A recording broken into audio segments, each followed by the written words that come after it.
اول حاجه صلى على النبي ويلا بينا على الجزء الثالث من حكايه يكيان. وساعتها بيكون كوي مولع ولكن مش في ايده اي حاجه يعملها، وبعدها بيمشي وبيقول له كده سيبك تعيش النهارده علشان السيد الشام بس، وكمان بيقول له لو راجل خلينا اشوفك في المدينه دي وانا هوريك الموت بعينك. بعدها بيرجع حيوانه وبيطمن السيد الشام على يكيان وبعرفه بنفسه وبقول له انا اسمي ستيلا وسيد المدينه دي، وبيقول له يكيان اسمه وبيشكره على الموضوع اللي حله من شويه. بيقول له ستيلا لا والله المفروض انا اللي اشكرك لانك ساعدت واحد من فريقي، وعلى الرغم انك كوي شخصيه مش كويسه ولكن قدرت تصيب حيوانه القوي، بس بقول لك من دلوقتي خلي بالك على طول لانه شخص انتقامي وانا متاكد انه مش هيسيبك في حالك. بيقول له يكيان شكرا على تحذيري. وبنروح لساحه التوظيف وحاليا مجموعه الدم الحديدي بتوظف وما فيش متطلبات للعمر او المستوى، ولو عاوز تنضم كل اللي عليك تسجل اسمك. وبيقول شخص اكيد اللي عندهم حيوانات روحيه قويه هيكون لهم الاولويه بالانضمام. وبعدها بيعدي يكيان على مجموعات كتيره من المرتزقه وبيكون مستغرب من طريقه الانضمام، وبعدها بيلفت انتباهه البنت اللي ساكنه معاه وبيروح يسالها على حاجه. بيروح يكيان للبنت اللي ساكنه معاه وبيقول لها باين كده مفيش مهرب مني، وبتكون منزعجه منه وبتقول له هو انت عاوز ايه تاني؟ هو انا مش حذرتك الليله اللي فاتت ولكن شكلي كده هخلص عليك. بيقول لها انا جاي اعتذر منك تاني ولكن شكلك متضايقه مني اكتر. وساعتها بيجي واحد من ورا يكيان وبيقول للبنت هو ده صاحبك ولا ايه؟ بتقول له لا خالص. واخيرا بنعرف اسمها وبيكون تشان. بيقول له الشخص هو انت عاوز تنضم لمجموعه الثعالب ولا ايه؟ وهو بيقول له انا اسمي شياو وكمان رئيس مجموعه الثعالب، واللي قدامك دي بنتي واسمها تشان جهان، بس انا حاسس انكم تعرفوا بعض من زمان. وبتكون تشانج غضبانه وبتقول له انا قلت لك مش هعرفه. وبيقول له الراجل العجوز مش ناوي تعرفنا بنفسك ولا ايه؟ وبيقول له اسمي كيان شان. بيقول له انت بتتكلم بجد؟ ده انا برضو المقطع الاول من اسمي نفس اسمك. وبيكون طاير من الفرحه وبيقول له ده على كده ممكن نكون قرايب. بيقول له كيان ده ملوش علاقه. وبيقول له خلاص انسى الموضوع ودلوقتي يقول لي هتبدا تشتغل من امتى؟ بيقول له بتقول ايه بس؟ بيرد عليه ويقول له اه صحيح نسيت اقول لك انت من دلوقتي بقيت واحد من مرتزقه الثعالب. بتقول له بنته بتعمل ايه بس؟ وبيقول لهم يكاد صبركم عليا، انا مش قلت اني عاوز انضم المجموعه؟ بيقول له هو انت مش جاي علشان تنضم لمجموعه؟ بيرد عليه ويقول له ايوه. بيقول له طيب هو انت شايف بنتي جميله؟ بيقول له ده اكيد طبعا. ساعتها بيقول له ده يعني مجموعه الثعالب هي خيارك الاول؟ وبتكون تشانج فعلا منزعجه بده. لو بيقول له كمان هديك الامتيازات الخاصه بالمجموعه، ولكن ساعتها بتيجي بنته من وراه وبتديله على دماغه وبتقول له انت بتخرف زياده عن اللزوم. وبيقول له كان شكلها كده مكسوفه. بيقول له كان هو انت كويس ولا ايه؟ وساعتها بيقول له خلاص انت كده معانا في مجموعه الثعالب ودلوقتي لازم اسجل معلوماتك في النظام وكل اللي عليك تكتب اسمك وبعدها امشي زي ما انت عاوز. وساعتها بتقول له تشانج هقتلك يعني هقتلك. وبعدها بيمسك الراجل ايدي كيان وبيقول له يلا بينا على مقر الثعالب. بيقول له كيان طب اهدى بس، ولكن بياخده ويطير والناس كلها مش مصدقه ان كان انضم للمجموعه دي، وهو بيقول عليه لسه صغير ومش المفروض يكون هنا. وبعدها بنروح لمقر الثعالب وهو بيقول له ابو تشانج هو ده المقر بتاعنا، وكمان في ايدك تاخد نظره حوالين المكان. وكان بيكون مش شايف له اخر وبيساله اذا كان في حد جنبنا. بتقول له تشانج مش تدوخ نفسك، احنا بس 3 اللي في المجموعه دي. بيقول لي كان في سر دي مرتزقه ولا مجموعه على باب الله، هو شكل كده اتنصب عليا. لا هو كمان بيقول هو مسموح لنا بالمهام اصلا وانا محتاج شغل علشان اكسب منه، وحاليا معيش ولا فلس دلوقتي. بيقول له الراجل العجوز ما تقلقش من حاجه، واحنا المجموعه بتاعتنا مناسبه للاعضاء جدا، ودلوقتي في مهمه من مستوى نجمتين وانا بفكر انك تروح مع تشانج دلوقتي. بيقول له يا كان انت بتتكلم جد؟ هو في مهمه فعلا من نجمتين؟ ده على كده الموضوع طلع سهل غير ما انا كنت فاكر. بتقول تشانج بصوت عالي دي مهمه سهله بالنسبه لي وانا مش محتاجه واحد زي ده يبقى معايا، ده غير اني هحميه في القتال. بيقول له ابوها انا دلعتها كتير وما تاخدش كلامها بجد يعني. بيقول له يا كان انا هتصرف، ده غير ان مستحيل اتشاكل معاها. بعدها بيروح لها وبيقول لها بكل ادب انا محتاج اشارك في المهمه دي وكمان عاوز اشوفك وانت بتقتل الارواح. بتقول له خلاص انا موافقه، بس احسن لك مش تيجي وانت معيط بعدين، وعلشان تبقى عارف المركبه جاهزه دلوقتي ويلا بينا علشان نتحرك. وبعدها بيروحوا لمكان المهمه واللي هي العثور على روح شريره من المستوى اي، وفي اخبار بتقول انها ظهرت على الطريق الوطني السريع لمدينه جاين جان، وبالاضافه انه صعب العثور على الروح دي لانها من نوع الاشباح، وكمان سببت الروح دي مشاكل للتجار اللي كانوا بيسافروا على الطريق الوطني السريع. بيقول لها كيان طب ازاي هنقتلها؟ ولكن فجاه بتظهر واحده قدامهم وساعتها بتكون طايره في الهواء وبيطلع النتيجه الديه وعندها القدره على سحر العين، وبالفعل بيتم سحرهم وخلاص بيدخلوا جوه عالم من الاحلام. وساعتها بيقعد كلب كان يصحي فيه لحد ما بيستوعب وبيقول كان هو ايه اللي حصل، ولما بيبص قدامه بيلاقي الصخور رايحين عليها بسرعه ولكن بيغير الاتجاه على اخر لحظه، وهو بيقعد يصحي في تشيرجي ولكن مفيش فايده، والغريب انها بتضحك على الفاضي. بيقول يكون في عاله طب انا اعمل لها ايه دلوقتي وهي دايسه على البنزين، ولو ما عملتش حاجه بسرعه هنروح فيها كلنا. بيقول له كلمه طب جرب استخدام الصدمه القاتله. بيقول له خلاص طالما انت شايف كده، وبعدها بيستخدم الصدمه عليها وبترجع لطبيعتها، وبتقول له هو ايه اللي حصل من شويه، وساعتها خلاص كده وهيلبسوا في الحيطه اللي قدامه، ولكن بتدوس على الفرامل في اخر لحظه، ومره واحده العربيه بتقف وبيطلع يكمل الازاز، وبيلبس في الحيطه وبتنزل تشارج من العربيه بسرعه، وبتروح عليه وبتقول له انت كويس ولا لا،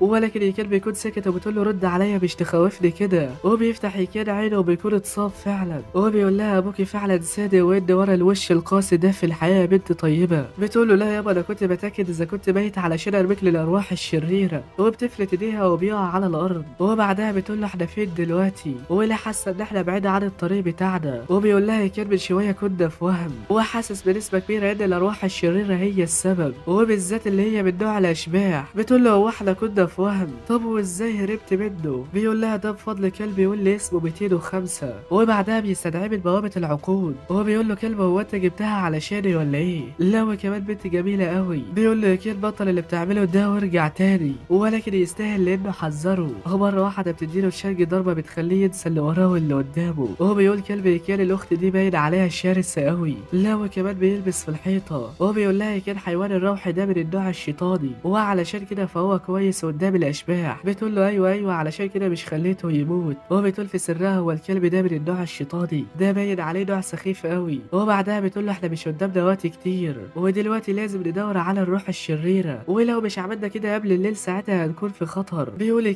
كلب هو انت عندك القدره على تتبع الارواح الشريره؟ بيرد عليه ويقول له ايوه، وبعدها بيبدا يتعقب الروح الشريره، ولكن هو ماشي بيحس بشيء غريب في الغابه، هو بيقول تشارج خلي بالك لانها ممكن تكون موجوده هنا، ولكن الغريب بيقول كده هو كلب بيذبح على الفاضي ليه، وفي نفس الوقت بتستدعى تشارج حيوانها الروحي، وهو بيكون التقييم بتاعه نجمتين ونص، وكمان قابل للنمو، ده غير مستواه واللي هو E4، ونقطة ضعف الحيوان ده هو النوع الصخري. وبعدها بتقول تشارج كان الروح اللي قدامنا من نوع الاشباح، فطبيعي لو مش عرفنا نشوفها، وكمان الحيوانات الروحية بتاعتنا تعتبر خصم جيد ليها، فاكيد مش هتواجهنا وش لوش. وهو بيقف يكل لحظة وبتقول له تشارج هتعمل ايه، وفي نفس اللحظة بيقول كلب انت عارف هتعمل ايه، وفجأة بيتحول كلب يكل شكله التاني، وهو بتكون تشارج مصدومة وبتقول له هو ده الحيوان اللي شفته من شوية، وهو مش عاوز اقول لك كمية الصدمة اللي عليها، وهو بيقول كلب هو انت شايفها قدامك دلوقتي؟ بيقول له ايوه شايفها اهو، وبعدها بيقول له كان زي الفل، ودلوقتي استخدم نار الجحيم علشان تظهر لينا، وبعدها بيستخدم نار الجحيم على المكان وفعلا بتظهر الروح الشريرة، وبيكون المستوى بتاعها E7، وكمان عندها القدرة على اغراء الناس في الاحلام، ولكن نقطة ضعفها الوحيدة هي الانواع الشيطانية، واللي هي زي كلب يكيان، وساعتها الروح بتكون غضبانة وبتصرخ في المكان كله،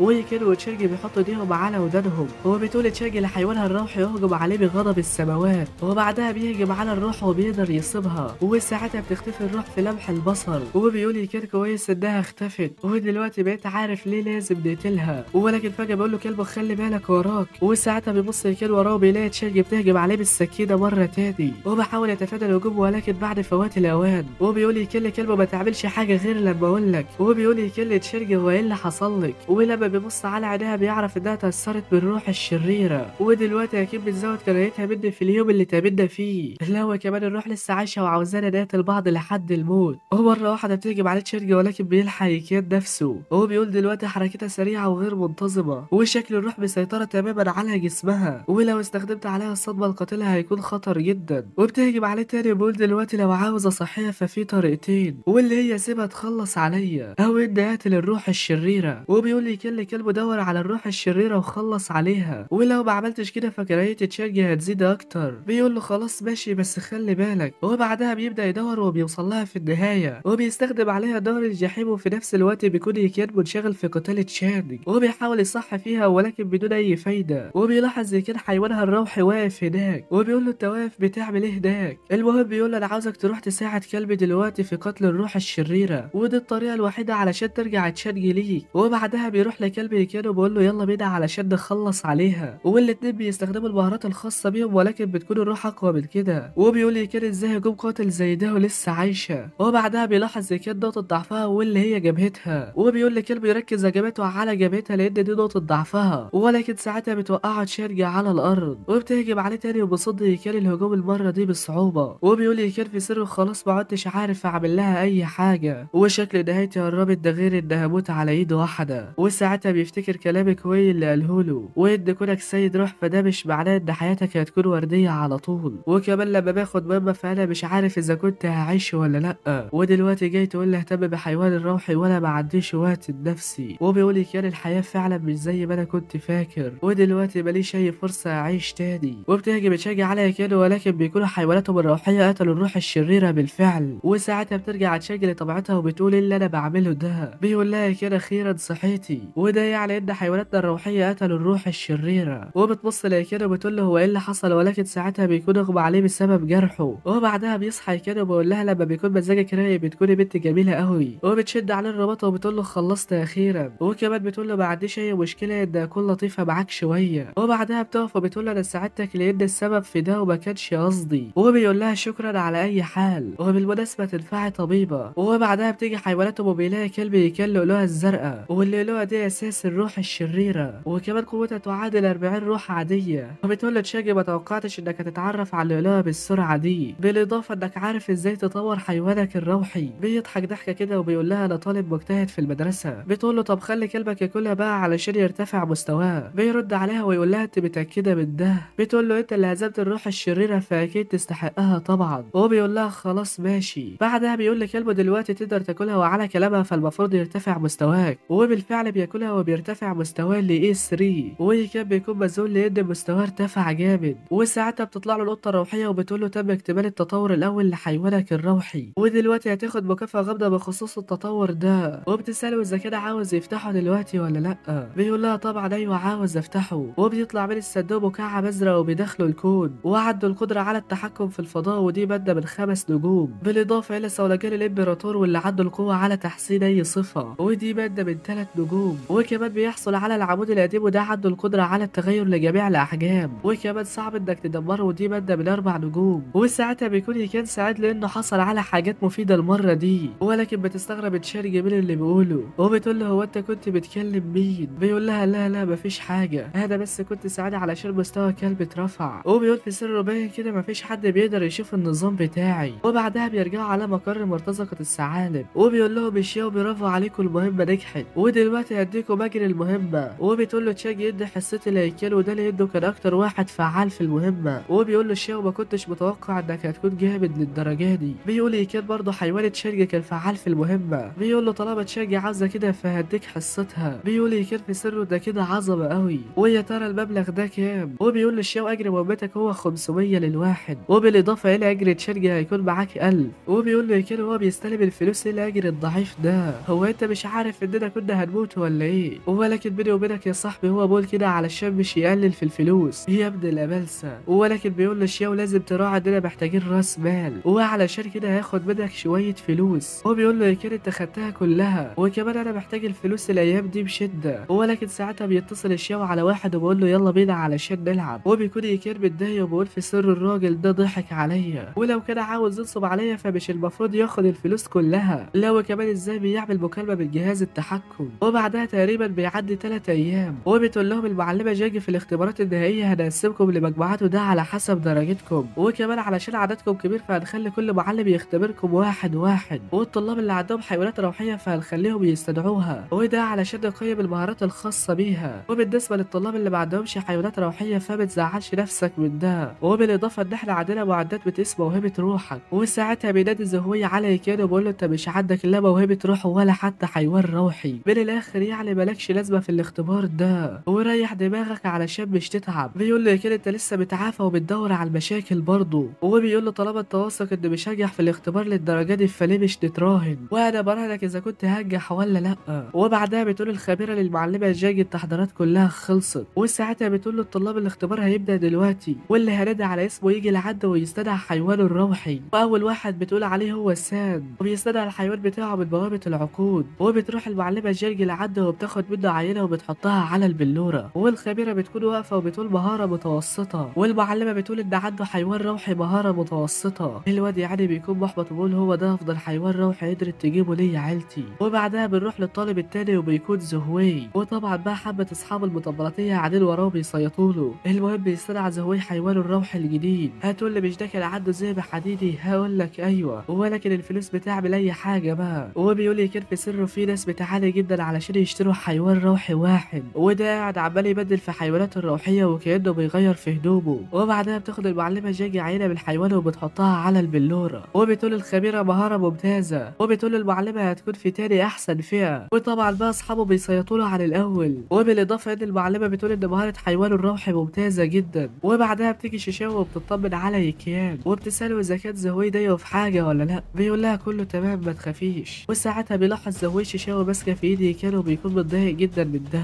وبيروح ليكيان وبيقول له لسه فاكر الرهان اللي كان بينا؟ بص يا عم، لو نجحت في الاختبار ده هاكل القذاره. وساعتها شيشاو مش بتكون فاهمه هو بيتكلم عن ايه. بيقول له يكيان احسن لك تكون راجل عند كلمتك، ولو خسرت يا عم هعمل لك اللي انت عاوزه. وبتنادي المعلمه على شيشاو لان هي اللي عليها الدور. وبتروح لها وبتاخد المعلمه عينه وبتحطها على البلوره. وساعتها بتلمع البلوره من قوه حيوانها الروحي. وبتقول لها المعلمه حيوانك في حاله مثاليه وهتكوني في افضل فئه. وبيقول يكاد زي الفل خالص. والطالبه بتقول زي ما هو متوقع ان مرابه الفصل هتكون قويه جدا. واخيرا بيجي الدور على يكيان. والزهوي بيقول له هانت هي علشان تاكل جزمتي. والشيشاوي بتقول له يكيان حظ سعيد. وبيقول لها يكيان شكرا على التشجيع ده. والطلاب بتقول الولد ده ما عندوش حيوان روحي والمفروض مش يختبروه في الاختبار ده غير ان قوته الروحيه متضرره تماما وهتكون النتيجه فعلا صعبه عليه. وساعتها بيفتح يكيان بوابه العقود وبيقول زهوي ازاي قدر يفتح البوابه دي؟ يا ترى هو عمل عقد مع حيوان روحي ولا ايه؟ ولكن ازاي وقوته الروحيه متضرره جدا؟ وفي نفس الوقت بيخرج الوحش الفتاك 205. وطبعا كل الفصل بيسخر منه، ولكن ده على عكس زهوي تماما. وبيقول ازاي عمل عقد مع الحيوان ده وانا قتلته من فتره. وبيكون مش عارف يعمل ايه، ولكن ساعتها بيجي له فكره. وبيقول زهوي لكن ازاي كلب هاسكي تعمله حيوان روحي ليك؟ هو انت عاوز الفصل كله يضحك عليك ولا ايه؟ وبيقعد يستفزه اكتر والطلاب كلها بتضحك على يكيان. وبيقول له يكيان لو فزت في اي مكان هتحبه علشان اكلك القذاره فيه، لو اتفقت على مكانه بعرفني. بيقول له زهوي انا شخص بحب اوفي بوعودي، ولكن رهاني لو كنت نجحت في الاختبارات النهائيه. وبيقول زهوي في سره حتى لو بقى سيد روح فاكيد مش هيعتمد على الكلب ده في القتالات. بيقول له يكيان خلاص يا عم انا هسيبك دلوقتي، بس خليك فاكر اني هخسرك وهخليك عبره قدام الفصل كله. وبيقول المعلمه جاجي انا مستعد للاختبار. وبعدها بتاخد عينه وبتحطها على البلوره. وفجاه بيطلع نور قوي من البلوره وبيحيط بالمكان كله. وبتقول المعلمه اول مره اشوف البلوره طالع منها نور بالقوه دي. وبتقول المعلمه مهاره مثاليه وهتكون في افضل فئه. الواد زهوي يعني بيتخض وبيقول هو ايه اللي حصل من شويه. وبعدها بيقول يكيان لزهوي جهز نفسك علشان تاكل جزمتي. وبتكون شيشاوي فعلا سعيده علشان يكيان نجح في الاختبار. وبالنسبه لزهوي فمولع على الاخر. وفي نفس الوقت بتقول المعلمه خلصت المرحله الاولى من الاختبار، وبكره هيبدا التقييم العملي في غابه الشيطان. واول ما الطلاب بيسمعوا الخبر ده بيقولوا هي المدرسه ناويه تخلص علينا ولا ايه؟ وتعالى اقول لك ايه هي غابه الشيطان دي يا صاحبي. بص يا معلم، ايه الغابه ديت متدبسه شياطين من اولها لاخرها، ده غير انك هتقابل شياطين من رتب عاليه. وبعدها بتقول لهم المعلمه المدرسه هتتكفل بحمايتكم، ولكن مفيش ضمانات على الكلام ده، واتمنى تكونوا مستعدين لاي شيء يعترضكم. وساعتها بتيجي فكره لزهوي، وطالما انهم رايحين لغابه الشيطان فده افضل مكان علشان يقتل فيه يكيان. ده التحيل خبيث اقسم بالله. وبعدها بينزل يكيان لساحه المدرسه وبيقول فعاله لازم احضر نفسي للاختبار ده كويس. ولكن فجاه بينادي عليه واحد وبيطلع سوتيلا. بيقول له يكيان هو انت برضه في المدرسه دي ولا ايه؟ بيرد عليه ويقول له ايوه ولكن انا في الصف الاول. وبيقول له بس مش المفروض تكون في مدرسه عاليه بما انك شخص غني وكده يعني. بيقول له سوتيلا عيلتي مش بتهتم بالانواع دي.